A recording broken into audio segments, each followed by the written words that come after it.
We have three main design concepts for crude oil carriers in operation today. The design of the 70s, of the 80s, and of the 90s.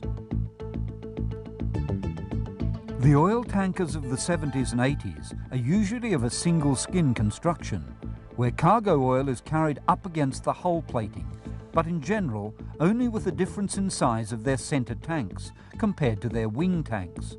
Also, the longer centre tanks of earlier designs were replaced with an increased number of shorter tanks for safety reasons. The 90s brought a new design of oil tanker with a double bottom and a double skin, which is assumed to be a far safer construction, in particular with respect to incidental pollution and especially in cases of collisions or grounding. The main purpose with the modern design is to avoid oil spills as the outer shell is perforated.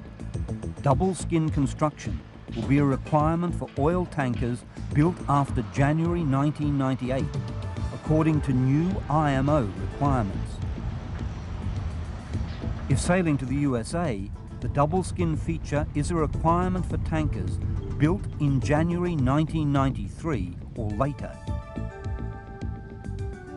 In this presentation, we will concentrate on the single skin oil tanker, which remains the most common type of tanker around today. Many of the principles given here are valid also for the double skin design. In general, the traditional arrangement of the single skin very large crude oil carrier, or VLCC for short, is 5 or 6 wing tanks along both sides, with centre tanks in between. In the 70s, one pair of wing tanks was used for segregated ballast. In the 80s, 2 pairs of wing tanks were used for this purpose. Fore and aft ship arrangements are similar for most types of ship, having ballast tanks in fore-peak and aft-peak, and a machinery space and pump room aft. The structural arrangements of a single-skin oil tanker are transverse web frames supporting a longitudinally stiffened deck, sides, bottom, and longitudinal bulkheads.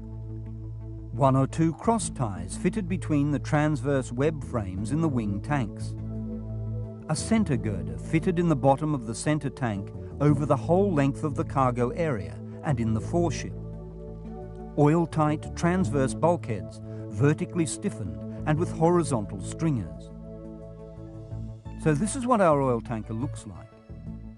How do we most cost-effectively address the issue of hull maintenance in ways to maintain the strength of the hull structure for the lifetime of the ship?